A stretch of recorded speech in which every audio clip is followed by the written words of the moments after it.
in the kitchen. All right, here we go. Okay.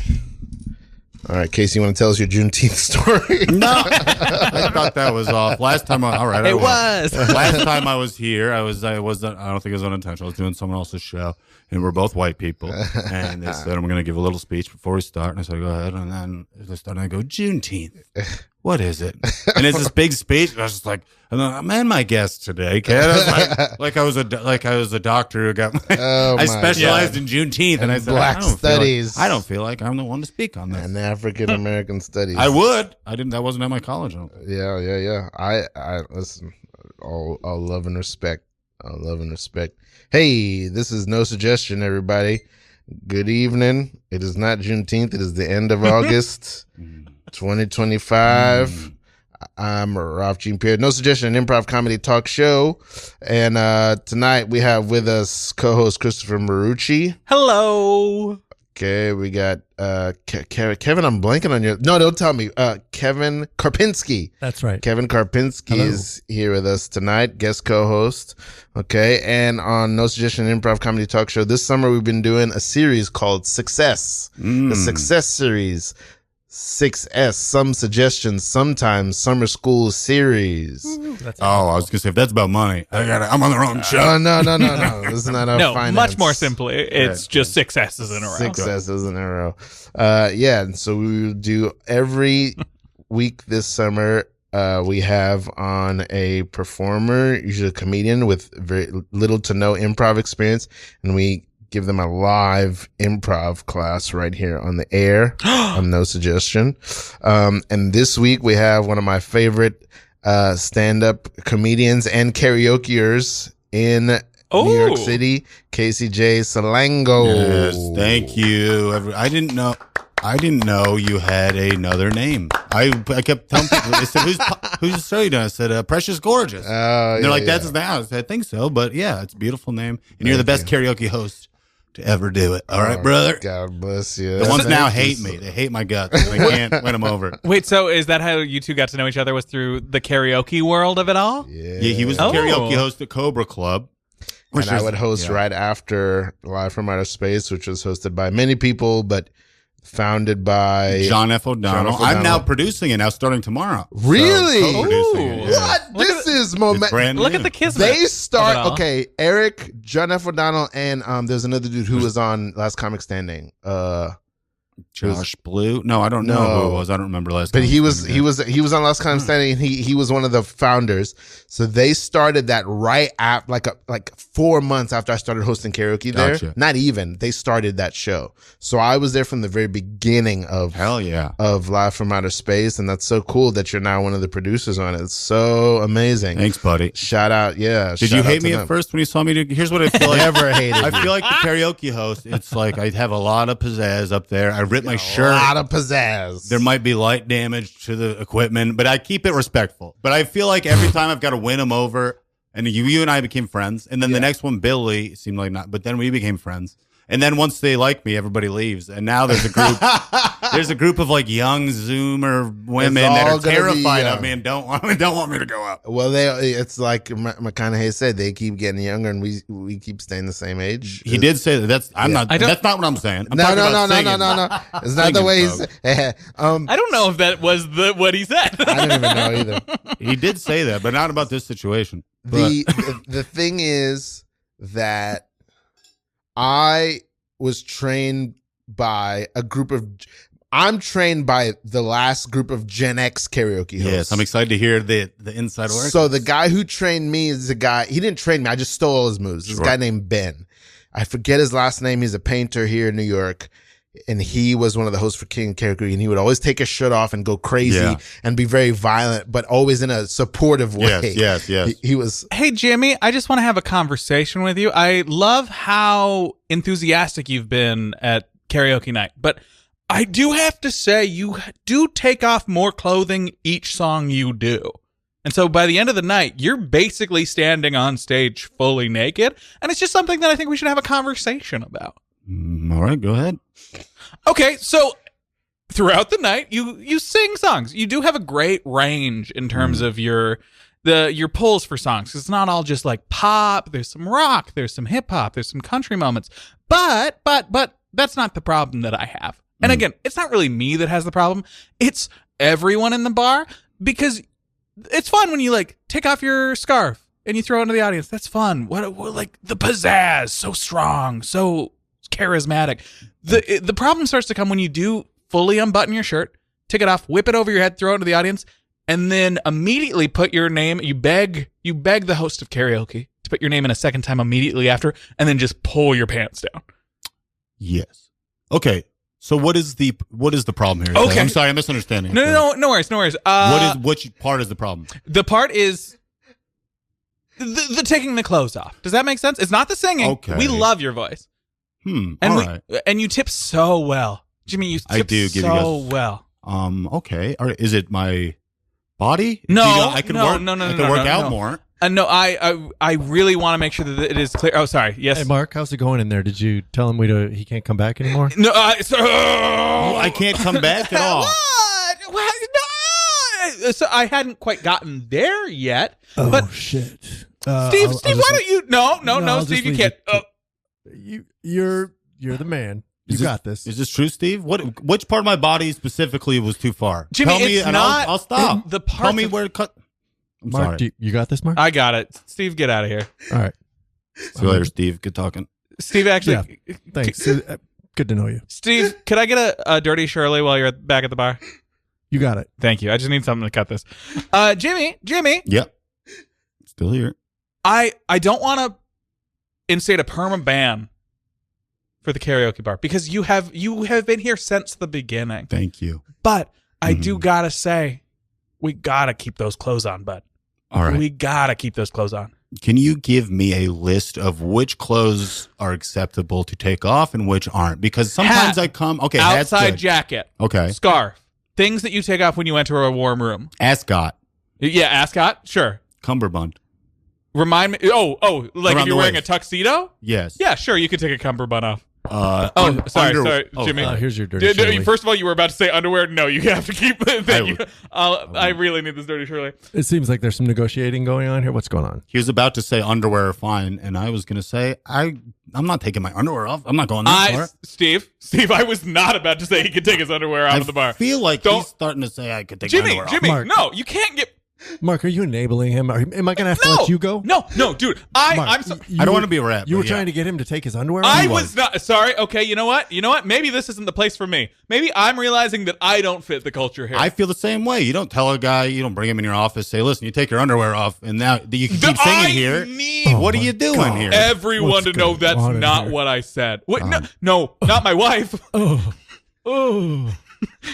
See, Hey, that was fun. I got so scared. You called me Jimmy. I was like, what is this? that was great. Wow. That was so Wow. wonderful. Good job, Yeah. guys. Thank you. High Thank fives you. all around. Tell me what I did right and wrong. I was trying to listen. You did beautiful listening. Does anybody have a strong note right now? Anybody have a strong impulse to give a note? I'm open. I'm ready. I'm open. I'm ready. I'm going to start with some praise. I just thought, I love the knocking. First of all, Kevin, love that you did some Foley work. That was great. Kevin was moving the microphone to the seat of his chair so he could knock against his chair. So there's some accurate knocking. So that was nice. I loved the rapport you guys had, the relationship. I love the Christopher and Casey. I love that you really Casey just took it moment by moment and just dealt with the reality of it and like played it very straight and very grounded. And the premise that you laid out, Christopher, was very clear. And then Kevin, I love the rhythm of when you were coming in. Let's get this guy out of here. Did we fire him yet, or did we cancel him yet? I don't have any huge notes, and actually, just for the sake of improv, I want to try the scene again. Sure. I don't know what's going to happen this time. Mm-hmm. But I want to try the scene again, and really, this is for my sake and my curiosity. My note is actually for you, Christopher. Yeah, absolutely. I want you to do the same initiation again. I just don't want it to be about karaoke. It could be about anything else, but the same, whatever it is you want to do, the initiation, Love. do that same one again, and let's see what happens. So Christopher is not gonna place it in the karaoke world. Okay. It's just gonna be the same. Do you remember how you opened? I generally. Okay, yeah. Very good. I just want to see what happens. This is not a note of good or bad. That was a pretty perfect scene. I just want to see what'll happen if we pull back a little bit. All right. Hey, Jimmy. Rod. It has been so great having you on the mail route. Like, you're there. Rain, shine, snow, sleet, everything. You are there. You're just dropping these packages off. Thank you. I go faster in the rain, honestly. People don't get that. No, I do have a feeling why. I do know why you're moving faster in the rain. Because as you drop off packages on your route, I have been getting word from some people, and I have seen some, let's say, ring cams and other, maybe people who have been in their houses looking out of their windows. Oh, those are funny. The ring cams where people fall out, people fall off the porch and stuff. Yeah. I've seen the compilations. Good. Jimmy. Oh, yeah. Jimmy. I've been told that you have been taking off pieces of clothing with each parcel you deliver throughout your route. And we can't have that happen. We're the United States Postal Service. I see. Okay. All right. I figured this was going to come up at some point. You knew that this was a problem. I didn't know it was a problem, but I knew probably by the houses I deliver to, we have a few narcs and a few rats. Jimmy, I don't know if we can call the American public, the people of Cleveland, Ohio, narcs and rats. Well, I don't what's the cowards? What's the clinical term? No, they I'm trying to are be professional. houses. We call them homes. Okay. People who live in houses. So these bitch ass houses. Okay. I could tell there are a few people that were gonna rat on me, and I said, "Don't you fucking do it, Janine." Was it Janine? Actually, I do have a letter here from Janine. Actually, sorry. Rod, how's it going in here? Have we found a new replacement for Route 405? What the? Rod. Oh, he's still here. That's my route. Yeah, Jimmy. Are you taking Janine's side over me, Rod? Well, hey, Stephen, why don't you read this letter Janine wrote? All right. Dear Postmaster General. Yes, which is me. That's a beautiful way to start. There was a naked man in front of my door this morning. Let's go ahead and pause there for a second. Right? Do we see the problem? I don't think we've gotten Okay, let's continue. I think you paused him too early. I think you paused too soon. Yeah. If it wasn't bad enough that he was naked in front of my door and captured on my Ring camera, it was that he had my mail rubbed up against his body before he stuffed it in this. I can't read this. Where was it stuffed? You literally can't read it? Up your butthole is what it says. It says you stuffed the packages up your butthole. Okay, all right. So first, this is a lie off the bat. Because first of all, I don't stuff. All right, I place. I'm a mail carrier, and I respect the package. And second of all, I don't see it, why this is an issue. I don't know. Is there more in the letter? Or I don't think we've gotten to the problem yet. Can I just point out one thing? Please do. Mail is spelled M-A-I-L, not M-A-L-E. Wait, okay. I don't see the connection that you two just made. Someone needs to explain that to me a little bit more. All right. So I'm an idiot. You thought you were a mailman? There's a place called the mail office where you go and then people hire you to go to their house and, place things up your butthole for them. What? It's a Ring camera thing. I don't know. They pay $100. And I know I've been here for like 3 years, but Jimmy, it's been a misunderstanding. first, you're fired. Okay, Second, fair. Are they hiring? Because I might be looking for some new work. Well, I don't know. I got to go down there. Clearly, I don't fucking know where it is. See, I wouldn't be. That's so fun. Fun stuff. Very delightful. Yeah. I think both of those scenes were beautiful. I can't believe you guys just played two perfect scenes, just for my own entertainment and delight. But I think you were here last week. We talked about this last week. Yeah. I'm trying to do a little bit of pull back personally from, okay, this is the thing that's inspiring me from our conversation. How do I pull back a little bit on it and let some things reveal themselves. Sure. But the karaoke scenario is also very beautiful and fun. No, I totally hear you on that though, because my instinct, it's one of those things that I always debate internally about improv, whether or not how far I want to get away from the thing that inspired it, so that the audience can see where so that it doesn't feel like I'm pulling something from nowhere. But I fully get, and I appreciate that. Well, I'm going to say two things. One is that thought from me is really mostly about this show. No, fully. And just about challenging myself to grow as I'm playing on this show. But I never think about if the audience understands how the suggestion. It's never occurred to me to think about that. So you get a suggestion from the audience usually, and I think some improvisers like the audience. I really don't care about when I've I seen respect that. improv and when I just not doing improv but just like talking and stuff, I do enjoy when it's like, how the fuck did it get to this point? Yeah. And if you're really paying attention, you see that. I think it seems so much more. I really like it when it becomes untethered, but it's still based. It's not just out of nowhere. But that also goes against can I critique myself? Please. So when I've done improv, because I'm very uncomfortable with silence. So I'm always like, there's a point there when I didn't know what to say and I didn't know. And there's always an instinct to like throw a joke in. And I stop myself from doing that. And I stop myself from like arbitrarily like bringing up a new topic. Cause I think that's something, I think it's just the panic, especially like being a stand-up. It's just like, you got to say something. And I do this in conversation too. I'm becoming very annoying in my older age. I'll just I'll have like 5 topics ready to go if there's a lull in conversation. So I'm always worried of like pressing too hard. And it's just fun. I don't know what else to say. That's it. You're nailing it. You're nailing it. Any other thoughts or feelings inside of or about either of those scenes? No. It's good. What should I have done when I like that moment when I didn't have anything to say? Like what do you teach people? What was there? the moment? So when you were reading the letter and you said it dropped off, and then I didn't really know what to say, and I didn't want to come up with a joke, but I didn't really know how to.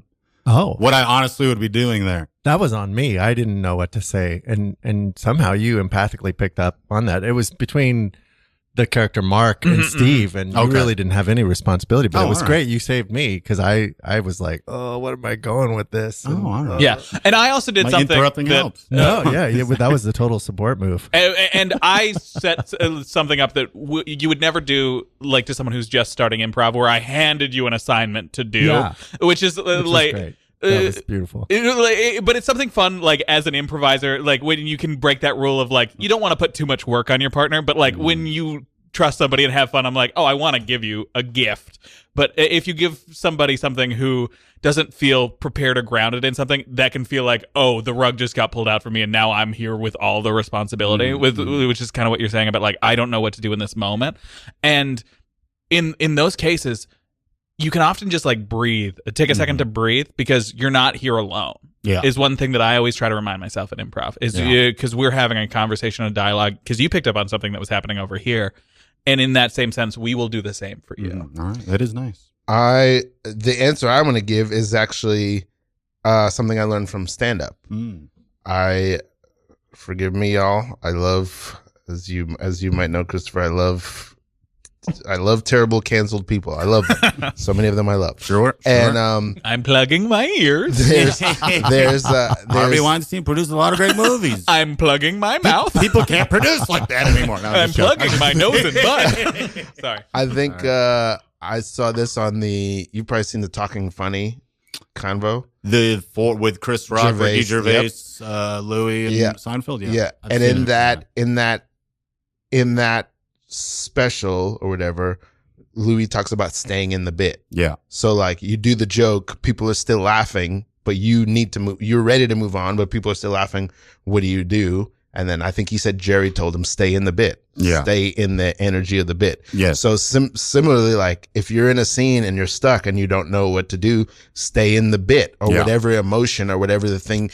I don't know what to say, so I was mad or I was confused, or I'm just stay in it. Stay in whatever that was and wait as long as somebody will offer something or something will happen. Somebody will drop a glass in the back, whatever. You know what I mean? So like, I love that Talking Funny special, by the way, and it's so hard. That's what was so upsetting about Louis is that I lost so much. I hate Seinfeld, and he was like telling him he's stupid. He's telling him like everything, all this shit you say about comedy is wrong, and he felt like our dad, and that's why it It's upsetting that like, oh, you're a shitty guy, and it doesn't seem like a mild. It seems like it's who he is, and I've learned to not trust any man at all. Don't stand a man. That's the honestly true words have never been. Yeah, said. don't stand a man. We made stickers. That's the catchphrase for our podcast. Don't stand a man. You can't stand a man. Stand because they're always going to do something horrible. Oh, I love this. I love this. Yeah. I have a similar. That's a great one. I'm gonna start to use that. Don't stand a man. Shout out, Courtney. She's not dead, but she's at home. Yeah, shout Just for reference to the listeners, people pointed up. Shout out. The thing I always say is, all your heroes would disappoint you. Yeah. You can't look up to anyone, but especially men. It seems like especially men. Yeah. But and the thing is, like, I think it's beautiful.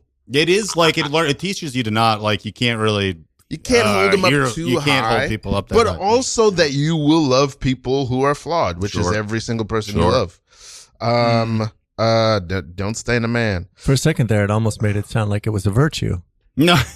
Which the men will disappoint you. I mean, I think it is a virtue. It feels like it is. I think it's harder in comedy because it's the art form's different, and I don't want to be like, but like music, I assume most musicians did something bad, but it's not like I'm listening to the song. It's not that. Yeah, comedy is like a separation. It's a presentation of this person, and I kind of have to like you. And if I don't, and I feel like you're lying, being like a good person, then I see through it, and then I hate it. So that's why it's difficult. That's so real. The front facingness of it all. Yeah.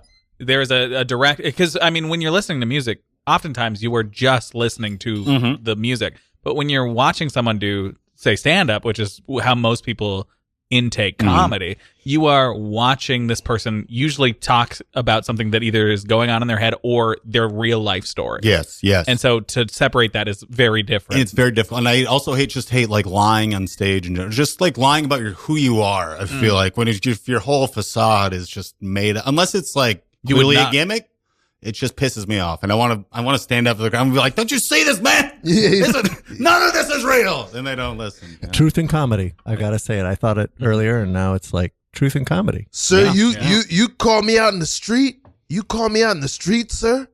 Yes, I did. I did call you out in the street, sir. Yeah, I did. Whoa. You call me out in the street? You know who I am in this community? You just called me a charlatan. Sir? Hey, Fox, this guy just called me a charlatan. What the fuck did you call him? He just called me a charlatan in the street. You used the char word? I did use the char word. And I only use this in the most delicate, necessary situations. And this man was lying on your stage about things that have happened in his life. And he was presenting them as though they were true. Wait a minute. I'm running for mayor. Wait a minute. Is this true? Were you I thought this was a baseless accusation. Oh, Fox, whose side are you on? I don't know anymore. This is a dock worker. This guy works on the fucking dock. Just because I work at I can't talk to William Fox, the creator of Fox Studios. This guy's working on the fucking docks. Well, this is a good friend of mine, William Fox. He puts me on, lets me run my ads because I'm running for mayor. Okay? I let you pay me to run your ads. I remind you that. I pay you good money. Yes, you do. Are we ganging up on me, boys? I'm not ganging up on anybody. I'm feeling ganged up on.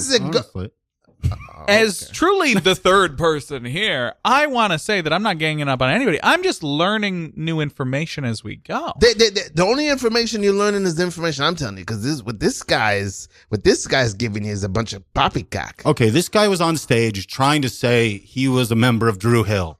He was basically trying to say he's Cisco. Tell me what you want. Tell me.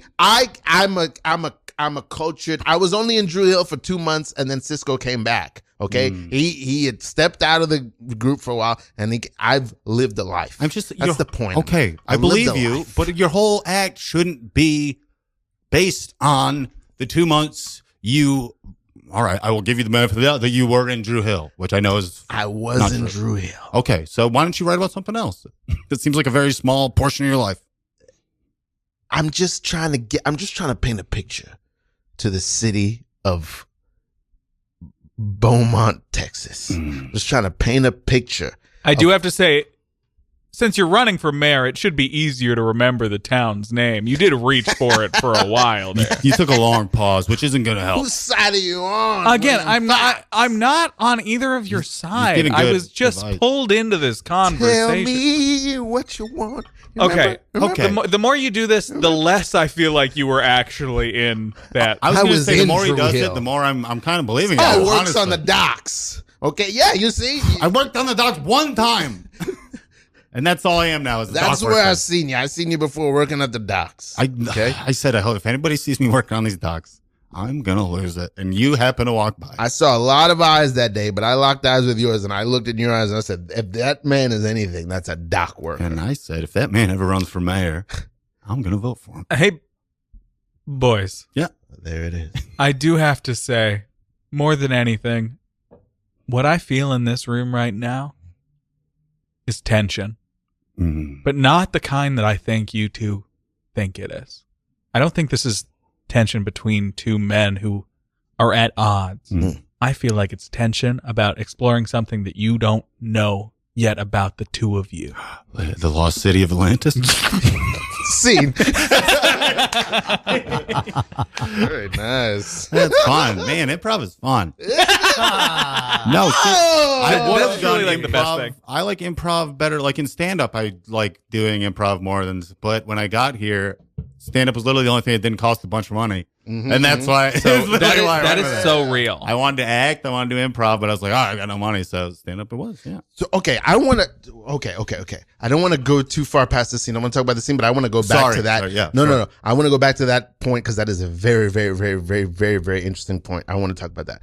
Okay. Any glaring thoughts or notes inside the scene? Any notes for anybody? Things that we want to try? Anybody? Kevin is shaking his I head. wasn't gonna think anything. I want to say ruefully almost, but I know. I liked the one thing that I really did like about this scene, and even before I came in, was the rapport that you two had. Even though you two started off in a confrontation, there was more to your relationship than just a conversation. Or sorry, confrontation. Yeah. If that makes sense. Because your relationship was multifaceted in terms of like, oh, you just watched him do a speech, but he's also someone that you do vote for. And you have not only, this is not your first interaction with him. These are two people who have shared space before. Yes. And so their relationship dynamics are more than that of strangers. Does that make sense? That does make sense. Okay, I think I have a note I want to try. I want to try the same scene, same premise, same characters. I want us to have the same conflict, which is that you think I'm a liar and you want to call me out, Mm-hmm. and I want to deny that and be like, hey, I'm not a liar. I was telling the truth. I want to challenge both of us to make a stronger move of liking and admiring each other Okay. while having the same conflict. All right. I like Okay. it. We'll just see what happens. All right. I don't know Love if it'll that. be any better or any worse. Could I add leaning into the conflict too? Heighten the conflict and heighten the admiration? Let's do it. You're accusing me of dissembling, of somehow you're a damn dock worker. You're one of the best. You're one of the strongest. You run the union, and I respect it. I want to take care of the unions. Okay, I'm not lying about that.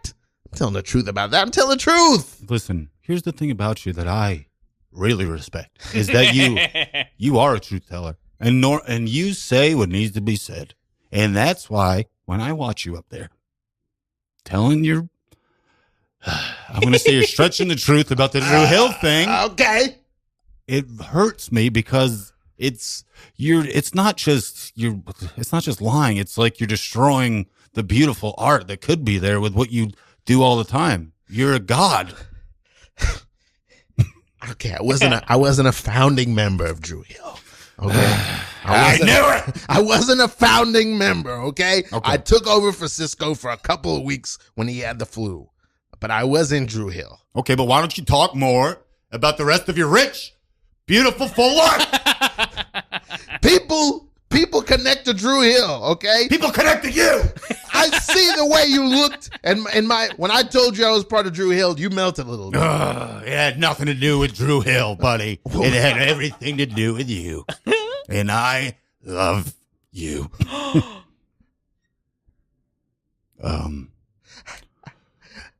I feel like you're making me look at myself and admit that I don't value myself. Well, I'm going to go ahead and say you're welcome, because looking at you's my favorite thing to do. I'm resigning in the race for mayor. I'm going to dedicate full time to helping you organize the union. Thank you so much. And now we can finally get Cuomo back in office.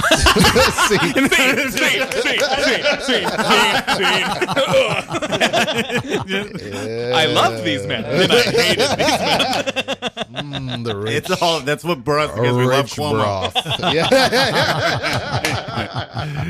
Yeah. Beautiful times. Okay. I love what you said about, I think, okay, here's the thing. I wonder if this is controversial. This is my thought. Mm-hmm. I think if you come to New York and you want to learn either improv or acting and you don't have money, my theory is just say, fuck it, just do a bunch of open mics and get good at stand up.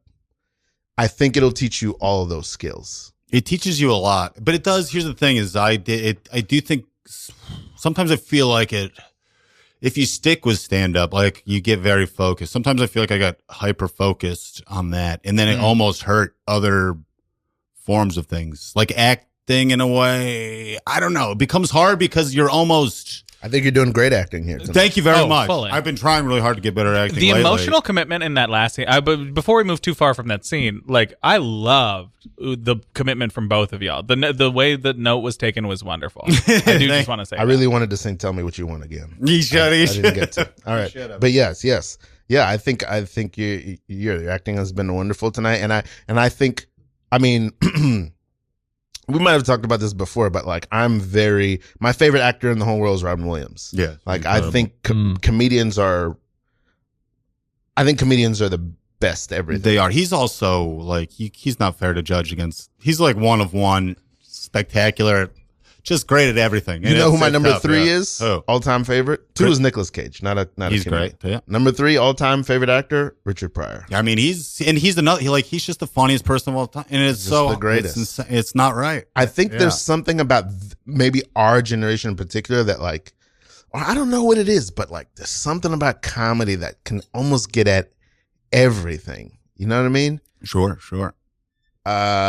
I don't know. So I've never, I always had that thought in the back of my head. It didn't crystallize until you said it, but I always feel like, yeah, that's not to say there's some stand-ups who like, it'll take them a minute to pick up improv. But I don't know. Am I making any sense, guys? Yeah, Am I rambling? totally. Yeah, I do worry people. This is what I have when people listen to stand-ups too much, because we are ultimately like I feel like your brain really becomes, and you probably just feel it's an improv, but it's like just kind of formatted to find the funny and everything, and no matter what situation. So you're not like a person that should be listened to about policy, and we're kind of dumb about a lot of things. Yes. So it's when the people start kind of believing their own hype, almost like what happened to Dave Chappelle when you start like giving speeches like what life is about. That's when I'm like, all right, you are a clown, and you have to remember that, and you don't fucking listen to them too much. I think that is a great point. I always love, and there's a humility to that too. It is interesting, like, because it's like, it's true. And it's the same thing with artists. I think it's the same thing with any artist, because like, part of being an artist in some way, maybe not the most sophisticated way, but in some way you're a philosopher. You're like observing life and having thoughts about life and expressing those, whether it's through prose or through painting or whatever. So like they do have rich and profound things to say about life, but also they're not policymakers. They're not experts on international whatevers. Yeah. So when we're like, listening to Ja Rule about, or something, it's like, that's not quite right. So I don't know. There is something. It's hard. It's just all these right-wing grifters lately, because it is ultimately, above being philosophers, I think comics are pirates. Like, we are Ooh, I like it. kind of Ooh. grifters, which I kind of like. I like feeling like I swung into a town and they just had to pay me a bunch of money. And I'm like, I can just say whatever I want. It doesn't really matter. They've got to pay me the money. So I think ultimately comics are grifters right above their philosophers. So you can't fully trust them if there's money involved. I want to ask this. I've been thinking about this. I was talking, was it you? I was talking to somebody about Second City earlier. I shouldn't have said their name. Anyway, I was talking about how in New York,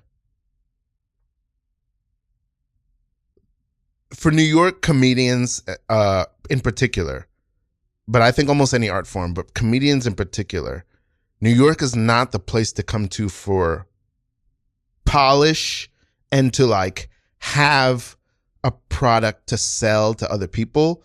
It is where you come to become the best. Yeah. And to become like a snob about getting great. Absolutely, yeah. But like, you almost need to get another gear somehow to like, because I feel like this is what's happened to me. You can come here and get so wrapped in the mire of getting better and learning and rubbing up against your peers to grow, you know, steel sharpens steel. You can forget to go anywhere else and sell the thing that you've learned. You get tunnel vision, and that's been the hard part about like the internet becoming the primary thing. Like in COVID, is that, you know, I'm just like, I fucking hate the internet. I don't want to post clips and all this stuff. But then I'm like, why? It's just because I've become focused on this. But it's just I'm being lazy about it, and it's not inherently against any. Like, I think I would have fun making little internet videos if it didn't feel like I had to do it to game the algorithm to make money. So real. But I would I would love it. But now it's you get in your head about it, and I'm like, I'm really trying to give up the ego and just do what I can to be both prosperous financially and artistically. Yeah. So it's difficult. Is it that you feel like you're trying to do something too deliberately to make money? Is that what it is? No, I feel like I really have tailored my entire life, and my wife is very upset about this. So she just that like to be a joke, like dumb insane things happen to me all the time, and I really think I invited in because I think it's hilarious. Yes. So it's just my life is a mess, and she's a comedian too, but also she wants me to be like a normal functioning human sometimes. So it is just like I don't. I feel like there's a part of me. There's part of me almost my comedic. Like, you know what I'm saying? I want to say persona, but like it wouldn't work if I was successful because a lot of it is about what a loser I am and I have no money. And there's almost a baseline that if I had a ton of money and like you knew that, like I feel like I don't even know what would be funny about me. I understand that. I understand. I think I want to know what you guys think about this. I think people will talk about all the time about fear of failure. Yeah. Mm-hmm. I think fear of success is way more pervasive than fear of failure. I've got so much, and I see it like I've seen me specifically sabotaging on purpose because it is just a lot of the successful comedians I know are not fun to hang out with. Well, I gotta they say, really seem miserable. It's refreshing that you guys have it in your headlights rather than in your blind spots. I think for me, it is a blind spot for me, like fear of success. Yeah. But it is real. That is very real for me. Yeah. It makes sense. It's like you think it's going to be more work. Like it's going to be harder. And even if that's bad, it's just like, God, you don't know what's it going to take. You don't know what's over there. Yeah. It's like a hill it seems you can't see on the other side of that hill. There's something else on the other side of that hill. And I think in a way, I think New York promotes it because I know for me, I can get so wrapped up in the trenches of like trying to get better that I don't build up the practical things that I should be spending time building up. I know the thing that always chimes in my mind about this is when somebody who's usually not from this world and doesn't actually understand what we do is like, oh, how are you? Like, are you close to like breaking into or like making it big? And I'm like, be done already. Yeah, exactly. And I'm like, well, it's nice, but like, I'm also, they're like, are you excited for like that thing to happen? I'm like, I am, but I'm also excited about my life right now in terms of the fact that as someone who is mostly actively creating things and enjoys the process of like making sketch shows, writing solo shows, producing comedy, all of those things, I understand that the point in my career where I have the most free will and volition about what I'm doing is going to be right now Yeah. before I have the contracts and the obligations to do whatever I'm told to do. Yes. And I try to like revel in that freedom of that because I can think about my schedule and the things that I want to do. And I can say yes to all the things that I want to do right now and just be focusing on the things that do bring me joy creatively. Yes, and once it becomes a job, it might not Exactly. bring you the same joy. So that's right. Exactly. And it's the same freedom of it too, where it's like, oh, if I'm a staff writer on a TV show, I'm going to be focusing my energy on that as Yeah. opposed to like, oh, I can be directing this and doing this and blah, blah, blah. I gotta say, and he's one of the guests on the show, and I'm so thankful that he was ever a guest on the show. But a person that I really look at as a model for how to live this out, for better and for worse, God bless him, I love him, is Ali Farnakian. He runs the People's Improv Theater. Okay, He's the founder of the People's Improv Theater, and God bless him, he's one of my favorite improvisers in the city. And to a certain extent, he makes himself accessible. Do you know Ali at all? I've never met. Oh, only through like you and your stories of him do I really know him. Got it. Because I have performed at the Pit a bunch, but I've never. That was my first interacted open with mic. Yeah. What's that? Yeah, at the Pit. Yeah. You host an open mic? No, it was my first open mic. Oh, got Sorry, it. Yeah, he's always around, and I've gotten to see just a little bit of how he runs the thing and how he manages to stay a creative, and run multiple businesses. You know what I mean? And he is a model of that for me. He's been at least the one model I've gotten to see of that, so that I don't have to totally fear it, you know, because it is like. Especially, I think if you're a stand-up, unless you're signed to like a big agency or something, but even then, it's like you got to build enterprise. You do, and you also have to commodify yourself entirely. And the little downs I had with success, I think it made me so. It was the first time I was anxious doing comedy, like thinking about what I'm supposed to say, which is the depth of it, and like hearing that like. Because I heard someone else went to a meeting with Comedy Central and they're like, you know what you like about Casey is he's got these white trash stories that no one else could tell. And I was like, I didn't even realize they were that crazy till I started telling them at open mics. And then I started like trying to write white trash jokes. And now I'm like, it all fucked me up so much. And then they like drop you it's just like you can't. I don't know. I forgot the point I was trying to make, but it is scary. That's all. Yeah, no, it is. It is. Yeah. It's hard to. It's hard to stay your course inside of a chorus of other people's voices of what they think they want you to be or what you should be yeah. They told me to get new friends. That's what I'm like, Jesus, fuck. I don't think my manager, she's like, you got to hang out with more successful people. Like, Oh, like, that's no. the brutal But I'm shit just that like, I hate God, about this. I don't want to. I'm just gonna fucking kiss these people that hate me, and then just not talk to my normal friends. So yeah, I hate the whole thing. I mean, it's a beautiful yacht. It's a 50-footer. I mean, I wonder how. Oh, sorry. it's great. Oh, tell me Lionel, what do you wonder? Talk I to was us. wondering. Listen, Let's talk. Jerry. You know, Beautiful. when people start to get successful, you know, in comedy, whatever else, and then you see they're all Okay. friends. It's like, how did you become friends? Is there just a successful place you hang out, or do you guys just seek each other out because you're not real people? You're clout vampires. What do you think Lionel, the answer I is? love your newfound interest in comedy, but let's be honest, we're stockbrokers. Your chances of making it in comedy are, you could do it as a hobby. We could buy a comedy club. Yeah, make a bunch of money and you can do it on the side. If you want to have a yacht like this one, you're going to have to make some money. That's the spirit, Reginald. Guys. Listen to Reginald, Lionel. Buy a comedy club. You can host shows whenever you'd like. My God, you can be on for every set. Yes. Guys, Lionel, I you're appreciate your crying. support. I am crying a little bit Yes. because of course I could, buy a club. And I could, but I want the respect. And when you watch a comic on TV, you're sitting with your lady and you're like, I'm funny like that. And they go, yeah, you are, babe. And you're funnier than the guy on TV. They're just talking. And, I just know how funny I am deep down. I know I'm a stockbroker and I bought this yacht. And I've never shown it in any facet of my personality that I have any humor or empathy or humanity at all. But Further and further closer to the ground. Keep I going. think people want to hear what I have to say. And I think once we get off this yacht, I'm going straight to SNL.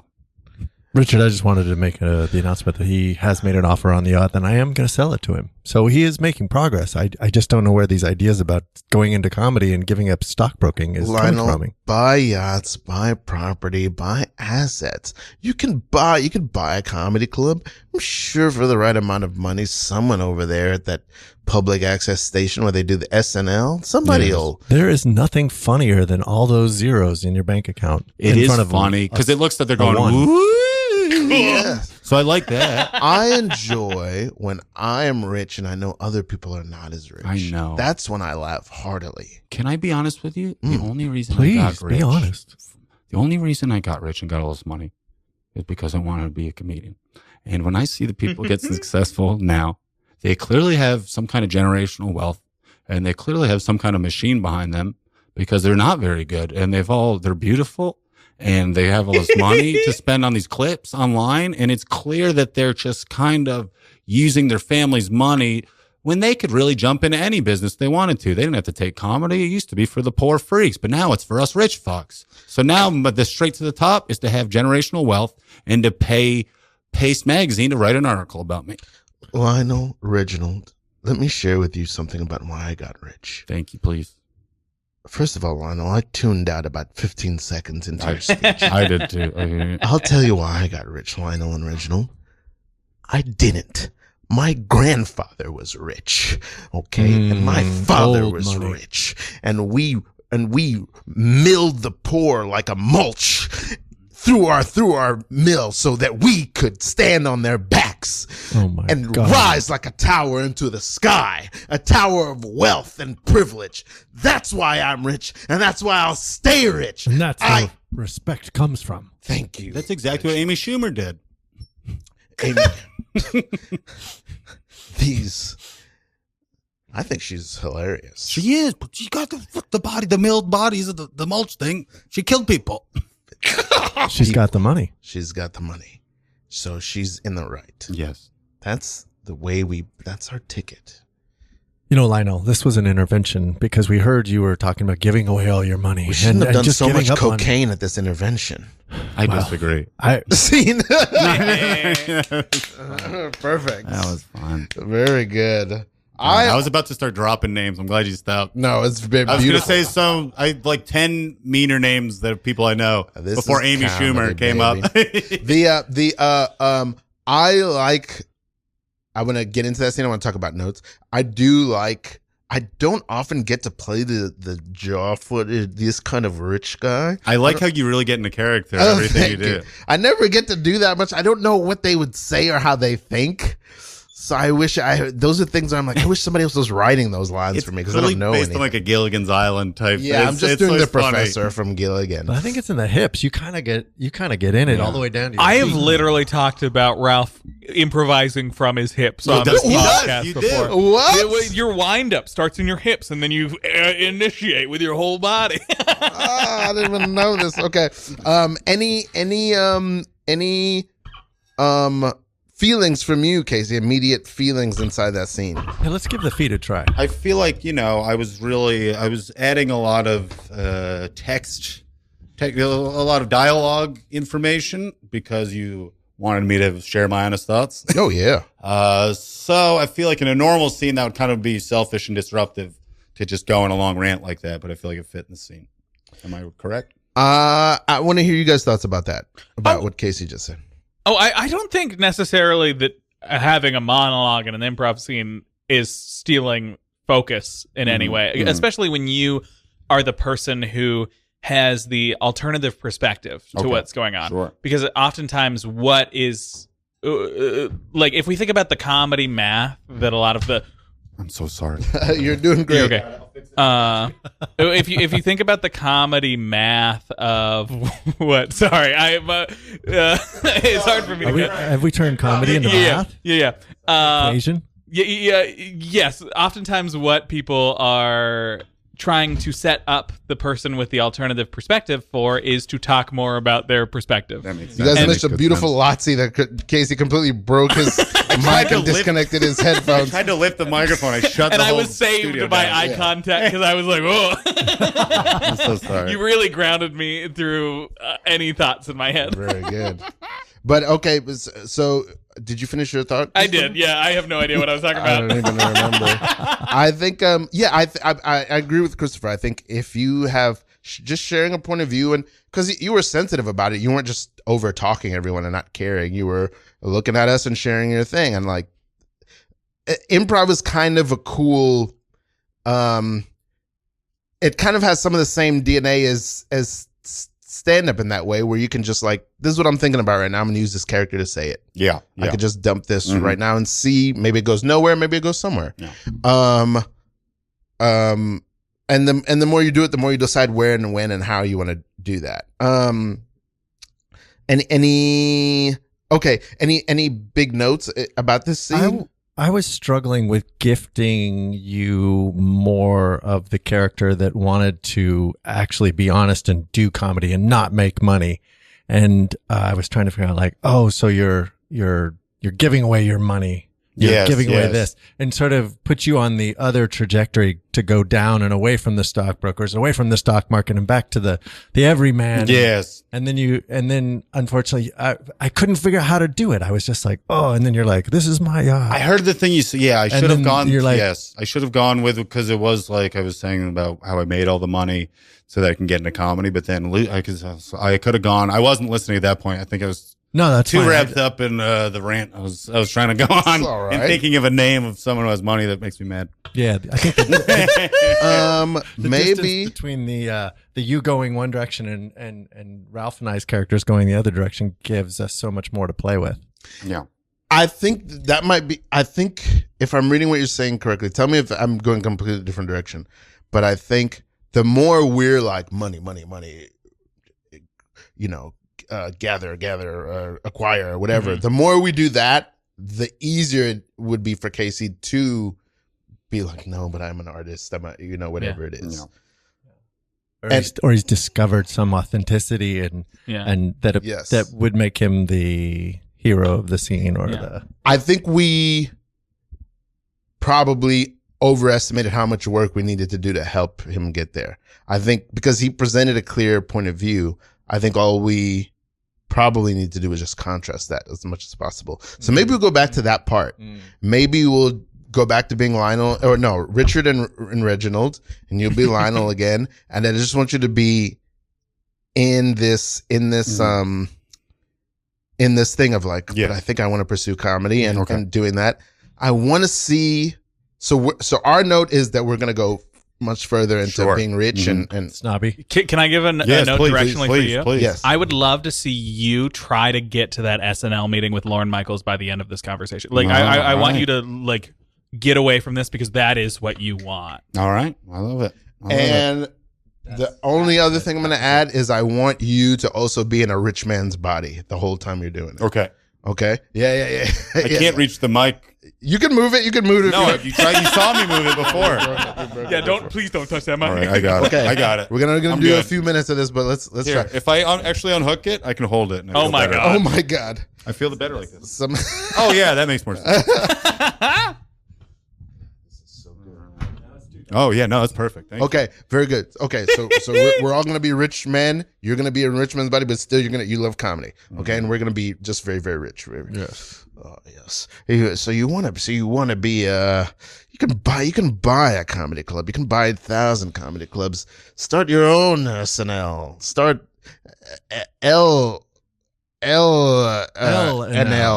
Lionel Night Live. I feel like the day of the week is a big part of the selling factor, but I could do all these things. But fellas, you know I just got Instagram. It's a beautiful cigar, and I did. Yes, I just bought Instagram. That's what I meant to say. Beautiful acquisition. And there's one thing people love Brilliant on Instagram, and that is women with giant tits. But there's two things people love. Okay. It's I love that stand-up person. comedy. Very nice. And I've been filtering through it because I fired all of the employees at Instagram. So I've been really just, I've been saying if things are appropriate or not all by myself. And they're so funny. And the way they say, sometimes they'll look at the crowd and they'll see like a lady and a guy there and they'll say, like, are you two fucking? Or something like that. And then the one will be like, that's my brother. And that's something you can't buy. Reginald, I haven't seen much of these comedy. No, but I've been noticing Lionel's not been paying attention to the market. He's been on Instagram more than he's been. Yes. And more than you've been I'm paying concerned. attention to the Dow. I'm concerned. Sure, I can see your concern, but here's what you don't have to worry anymore. Right? You're 'Cause slipping. I got a big. You're slipping. I Your got a net worth meeting. has You're losing fallen money. 1.2%. That's a Maybe lot. financially, That's a lot. but comedically, I'm on the rise, baby, because I got a meeting with Lorne Michaels tonight. It cost me $10 million. I don't know that market. That's my driver's name, Lorne Michaels. He I drives don't know my the car. comedy market. Is that a market? He's the creator, so you've seen television, correct? My maid sleeps on one. Okay. So there's a very popular, the people that are, let's say, pieces of shit that don't have money like us. They watch this and it gives them joy. And it reminds them that life is meaningful and let's go work so we can make money for these brilliant men. So you've given up your yacht and your airplane to go do comedy? He sold his yacht and his airplane, Reginald. And then he donated all the money to a children's foundation. I did. Guys, can I just tell you something that's going to explain all this a little bit better? Okay. It's a video called Sweaty Balls. It stars Alec Baldwin and Anna Gasteyer and Molly Shannon. Okay. Here we go. With musical guests. Everyone loves my sweaty balls. Oh,